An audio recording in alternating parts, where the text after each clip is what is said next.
अस्सलामुअलैकुम स्टूडेंट, कैसे हैं आप। उम्मीद है कि आप सब ठीक होंगे।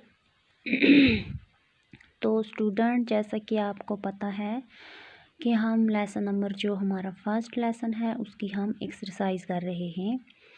तो नेक्स्ट जो वीडियो थी, पिछली लास्ट वीडियो, उसमें हमने क्वेश्चन किए थे, लेकिन आधे ही किए थे। उसमें हमने 4 क्वेश्चन किए थे।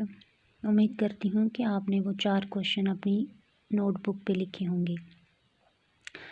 तो आज है क्वेश्चन नंबर 5, हम इसका करेंगे। How does the grandfather wish to keep the children and where, यानी कि ग्रैंडफादर की क्या विश थी, बच्चों के मुतालिक क्या विश थी उसकी, वो उनको कहाँ पे रखना चाहता था। ये क्वेश्चन है हमारा क्वेश्चन नंबर 5, जिसका हमें आंसर लिखना है। तो हमने इसका आंसर लिखा, the grandfather wish to keep the children in his heart forever. तो ग्रैंडफादर की विश थी कि वो बच्चों को हमेशा के लिए अपने दिल के अंदर रखता। तो ये जो नेक्स्ट लाइन मैंने लिखी है ये रहने दो आप, क्योंकि आंसर आपका उतने में ही निकल आएगा। ये ज़रूरी नहीं है, ये लंबा हो जाएगा ज़्यादा, तो ये रहने दो, ये नहीं लिखना आप। तो आप फॉर एवर तक ही लिखना। आप लिखना, the grandfather wish to keep the children in his heart forever, यानी कि ग्रैंडफादर की विश थी कि वो क्या करता, बच्चे जो थे वो हमेशा से उसके दिल में रहते, यानी वो उनको अपने दिल में बसा के रखता हमेशा के लिए उन बच्चों को। यानी उन जो ग्रैंडफादर था उनको बच्चों से बहुत ज़्यादा प्यार था, तो वो चाहता था कि वो हमेशा उसके दिल में रहें, हमेशा से उसके पास रहें। तो क्वेश्चन हमारे कंप्लीट हो गए, 5 होंगे 5 क्वेश्चन। तो अब आप इन क्वेश्चन को नोटबुक पे लिखोगे। तो नीचे है स्टेट ट्रू और फॉल्स, यानी ट्रू फॉल्स हैं ये। तो आप पेंसिल लोगे और इसको अपनी बुक पे क्या करोगे, लिखोगे। जो ट्रू होगा उसको ट्रू लिखोगे, जो फॉल्स होगा उसको फॉल्स लिखोगे। तो सबसे पहला जो ट्रू फॉल्स है वो क्या है, the children's hour come early in the morning. अब बच्चों का जो टाइम होता है वो सुबह सवेरे होता है। अब ये पोएम में आपने पढ़ा है कि चिल्ड्रन हॉर कब होते हैं, बच्चों का टाइम कब होता है, यानी रात आने से पहले, अंधेरा यानी ढलने से पहले और रात के आने से पहले का जो शाम का टाइम होता है।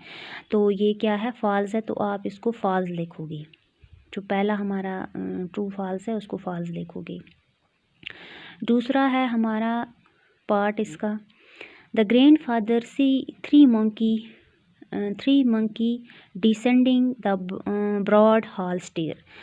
अब दादा ने 3 मंकी देखे थे स्टेयर के ऊपर, सीढ़ियों के ऊपर। नो, ये भी फॉल्स है, यहाँ पे भी आप फॉल्स लिखोगे क्योंकि वहाँ पे उन्होंने बच्चे देखे थे। तीसरा पार्ट है इसका, the grandfather could know what the children were planning by looking at their merry eyes, यानी कि दादाजी ने जान लिया था कि बच्चों की प्लानिंग क्या है, यानी उनकी आंखों की चमक को देखकर दादाजी ने ये बात जान ली थी कि उनकी प्लानिंग क्या है। ये बात सच्ची है, यहाँ पे आप लिखोगे ट्रू। पहले में फॉल्स, दूसरे में भी फॉल्स, तीसरे में आप लिखोगे ट्रू। अब चौथा है पार्ट इसका, the grandfather love the children very much. दादाजी जो थे वो बच्चों से बहुत ज़्यादा प्यार करते थे, तो ये भी सही है, यहाँ पे भी आप ट्रू लिखोगे। Last one, the grandfather wish to keep the children in his heart. तो ग्रैंडफादर की क्या विश थी कि वो बच्चों को यानी अपने दिल के अंदर रखना चाहते थे, अपने हार्ट में हमेशा से। तो ये भी सही है, यहाँ पे भी आप ट्रू लिखोगे। तो फिर से मैं रिपीट करती हूँ, पहला फॉल्स, दूसरा भी फॉल्स, तीसरा ट्रू, चौथा ट्रू और 5वां भी ट्रू है। तो ये हो गई हमारी एक्सरसाइज कंप्लीट। नहीं, अभी एक क्वेश्चन और है हमें, put A tick one of the on the correct option, यानी हमें टिक करना है करेक्ट ऑप्शन जो है उसमें से। The children horse come in the morning, evening, afternoon. Evening, यहाँ पे आप इवनिंग को टिक करोगे।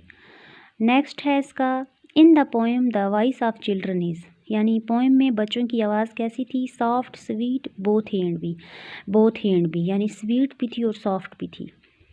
बोथ ए एंड बी को आप टिक करोगे। The grandfather could know what the children were planning by looking at this. किसको देखकर उन्होंने जान लिया था बच्चों की प्लानिंग का? फेस, फीट या मैरी आइज़? तो मैरी आइज़ को आप टिक लगाओगे। नेक्स्ट है the colour of edit here is. Edit के जो बाल थे उसका कलर कैसा था? ब्लैक था, ब्राउनी था या गोल्डन? तो गोल्डन को आप टिक करोगे। द माउस टावर ऑफ बेसहोप of benzene is on the nail री, या इसका आप लगाओगे सेकंड, इसका जो है बी पार्ट को आप टिक करोगे। लास्ट वाला जो है आप इसके बी पार्ट को टिक करोगे। तो हमारी होगी एक्सरसाइज कंप्लीट। तो अब आप इसको अपनी कॉपी पे चढ़ाना। तो नेक्स्ट वीडियो तक के लिए टेक केयर, अल्लाह हाफिज़।